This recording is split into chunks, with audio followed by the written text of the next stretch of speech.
வணக்கம். நாம அனுப்புற போட்டோஸ், மெசேஜஸ், நம்மளோட டேட்டா எல்லாம் இந்த கிளவுட்ல எங்க தான் போகுதுன்னு என்னைக்காவது யோசிச்சிருக்கீங்களா? இன்னைக்கு நாம அத பத்தி தான் ரொம்ப சிம்பிளா தெரிஞ்சுக்க போறோம். Cloud deployment models.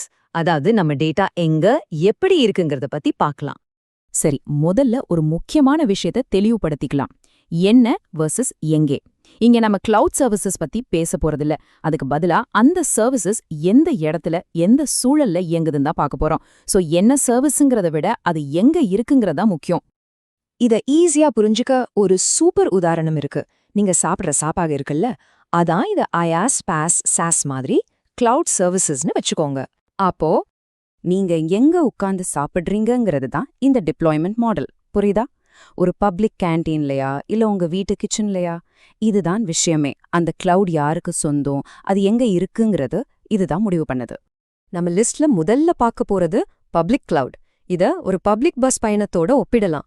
எல்லாரும் ஒன்னா போற மாதிரி. பப்ளிக் கிளவுட்னா AWS, கூகுள் மாதிரி பெரிய கம்பெனிங்க நடத்துற ஒரு சர்வீஸ். பஸ்ல யார் வேணும்னாலும் டிக்கெட் எடுத்துட்டு ஏறலாம்ல, அதே மாதிரி தான் இதுலயும். யார் வேணும்னாலும் காசு கட்டி யூஸ் பண்ணிக்கலாம். ஆனா அந்த பஸ் உங்களுக்கு சொந்தமல்ல. இதுல ஒரு முக்கியமான விஷயம் இருக்கு. அதுக்கு பேரு மல்டி டெனன்சி.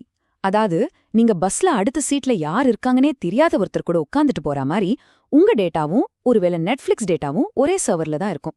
தள்ளி தள்ளி வச்சிருந்தாலும் இடம் ஒண்ணுதான். இதோட பெரிய பிளஸ் பாயிண்ட் என்னன்னா, செலவு ரொம்ப கம்மி. நாம எந்த மெயின்டெனன்ஸும் பார்க்க வேண்டாம். ஆனா மைனஸ் என்னன்னா, கண்ட்ரோல் நம்ம கையில பெருசா இருக்காது. சில சமயம் பக்கத்துல இருக்கிறவங்க அதிகமா இடத்த யூஸ் பண்ணா நமக்கு ஸ்பீடு குறையலாம். இததான் நாய்ஸி நேபர் எஃபெக்ட்னு சொல்வாங்க. அப்போ இது யாருக்கு சரியா இருக்கும்? புதுசா பிசினஸ் ஆரம்பிக்கிற ஸ்டார்ட் அப்ஸ், வெப்சைட்ஸ், அப்புறம் நம்ம டெய்லி யூஸ் பண்ற ஜிமெயில், டிராப்பாக்ஸ் மாதிரி சர்வீஸ்களுக்கு இது பெஸ்ட் சாய்ஸ். அடுத்தது நம்ம பார்க்க போறது பிரைவேட் கிளவுட். இத நம்மளோட சொந்த கார் மாதிரி நினைச்சுக்கோங்க. கண்ட்ரோல் முழுக்க முழுக்க நம்ம கிட்ட தான். பிரைவேட் கிளவுடுங்கிறது ஒரே ஒரு கம்பெனிக்கு மட்டும் சொந்தமான ஒரு செட்டப். உங்க கார்ல ஏசி எவ்வளோ வைக்கணும், என்ன பாட்டு கேட்கணும் நீங்க முடிவு பண்ற மாதிரி இங்க எல்லாமே உங்க கண்ட்ரோல்ல தான். ஏன்னா அந்த ஹார்ட்வேர் உங்களுக்கு மட்டுமே சொந்தம். இதனால என்ன நன்மை? செக்யூரிட்டி டாப் கிளாஸ்ல இருக்கும். நமக்கேத்த மாதிரி எல்லாத்தையும் மாத்திக்கலாம். ஆனா ஆரம்பத்துல இன்வெஸ்ட்மெண்ட் ரொம்ப அதிகம். இத பாத்துக்க தனியா ஒரு IT டீமும் வேணும். பாதுகாப்பு தான் முக்கியம்னு நினைக்கிற பேங்க்ஸ், அரசாங்கத்தோட பாதுகாப்பு துறைகள், அப்புறம் நோயாளிகளோட தகவல்களை ரொம்ப பத்திரமா வச்சிருக்க வேண்டிய ஹாஸ்பிட்டல்ஸ், இவங்களுக்கெல்லாம் இது ரொம்ப ரொம்ப அவசியம். சரி, இப்போ ஒரு இன்ட்ரெஸ்டிங்கான மாடலுக்கு வந்திருக்கும். இது முன்னாடி பார்த்த ரெண்டோட நல்ல விஷயங்களையும் ஒன்னா சேர்க்குது. அது என்னன்னு பார்க்கலாமா? Hybrid cloud. இது பேர்லயே இருக்கிற மாதிரி பப்ளிக் மற்றும் பிரைவேட் கிளவுடோட ஒரு கலவை. சிம்பிளா சொல்லணும்னா, ரொம்ப முக்கியமான விஷயங்களுக்கு நம்ம சொந்த காரையும், லாங் டிராவலுக்கு ஒரு பப்ளிக் டாக்ஸியும் பயன்படுத்துற மாதிரி தான் இது. இப்போ ஒரு செம்ம இன்ட்ரெஸ்டிங்கான விஷயத்த பாருங்க. இதுக்கு பேரு கிளவுட் பர்ஸ்டிங். சும்மா கற்பனை பண்ணி பாருங்க. ஒரு ஆன்லைன் ஷாப்பிங் வெப்சைட் இருக்கு. அது அவங்களோட பிரைவேட் கிளவுட்ல செக்யூரா இயங்கிட்டு இருக்கு. திடீர்னு ஒரு பிளாக் ஃப்ரைடே சேல், டிராஃபிக் 500% எகிரிடுது. ஐயோ, என்ன பண்றது? அப்போதான் இந்த மேஜிக் நடக்கும். தாங்க முடியாத அந்த எக்ஸ்ட்ரா டிராஃபிக்கை மட்டும் பப்ளிக் கிளவுடுக்கு பர்ஸ்ட் பண்ணிடும், அதாவது அனுப்பிடும். சேல் முடிஞ்சதும் எல்லாம் நார்மல் ஆகிடும். இதுதான் கிளவுட் பர்ஸ்டிங்.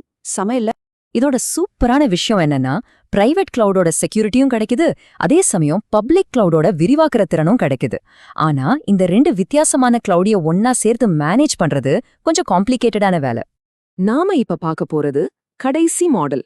இது கொஞ்சம் ஸ்பெஷல். இது ஒரு கேட்டட் கம்யூனிட்டி. அதாவது ஒரு குறிப்பிட்ட ஏரியாக்குள்ள இருக்கிற வீடுகள் மாதிரி நினைச்சுக்கலாம். கம்யூனிட்டி கிளவுட்னா ஒரே மாதிரி நோக்கம் இல்லனா பாதுகாப்பு விதிகள் இருக்கிற சில கம்பெனிங்க ஒன்னா சேர்ந்து யூஸ் பண்றது. ஒரு ஹவுசிங் சொசைட்டி மாதிரி. இது எல்லாருக்கும் ஓபன் கிடையாது, அதே சமயம் ஒரே ஒருத்தருக்கும் சொந்தம் இல்ல. ஒரே ரூல்ஸை ஃபாலோ பண்ற ஒரு குரூப்புக்கு மட்டும். இதுல செலவுகளை எல்லாரும் ஷேர் பண்ணிக்கிறதால பிரைவேட் கிளவுட விட சீப்பா இருக்கும், பப்ளிக் கிளவுட விட செக்யூரிட்டியும் அதிகமா இருக்கும். ஆனா பொறுப்புகளும் ஷேர் செய்யப்படுறதால முடிவுகள் எடுக்கும்போது அப்பப்போ கருத்து வேறுபாடு வர வாய்ப்பு இருக்கு. இது யாருக்கு ரொம்ப யூஸ்ஃபுல்லா இருக்கும்? ரிசர்ச் டேட்டாவை ஷேர் பண்ணிக்கிற யூனிவர்சிட்டிஸ், ஒரே நெட்வொர்க்ல ட்ரேட் பண்ற பேங்க்ஸ், இல்லைன்னா அரசாங்கத்தோட பல துறைகள் சேர்ந்து யூஸ் பண்றதுக்கு இது ரொம்பவே பொருத்தமா இருக்கும். ஓகே, இப்ப நம்ம பார்த்த எல்லாத்தையும் ஒரே இடத்துல வச்சு டக்குன்னு ஒரு ரீகேப் பார்க்கலாம். அப்பதான் உங்களுக்கு எது பெஸ்ட்னு முடிவு பண்ண ஈஸியா இருக்கும். இந்த டேபிள பாருங்க. பப்ளிக் கிளவுட் சர்வீஸ் கொடுக்கறவங்களுக்கு சொந்தம், செலவு கம்மி. பிரைவேட் கிளவுட் உங்களுக்கே சொந்தம், ஆனா செலவு அதிகம், செக்யூரிட்டி டாப்ல இருக்கும். ஹைபிரிட் ரெண்டும் கலந்தது. கம்யூனிட்டி கிளவுட் ஒரு குரூப்புக்கு சொந்தம், செலவுகள் ஷேர் செய்யப்படும். இந்த ஒரு டேபிள் எல்லாத்தோட வித்தியாசத்தையும் சூப்பரா காட்டுது. இப்போ உங்க டேட்டா எங்க இருக்கலாம்னு உங்களுக்கு ஒரு ஐடியா கிடைச்சிருக்கும். இந்த புது புரிதலோட நீங்க டெய்லி யூஸ் பண்ற உங்க ஜிமெயில், உங்க பேங்கிங் ஆப் இதையெல்லாம் பார்க்கும்போது உங்க பார்வை எப்படி மாறுது கொஞ்சம் யோசிச்சு பாருங்க.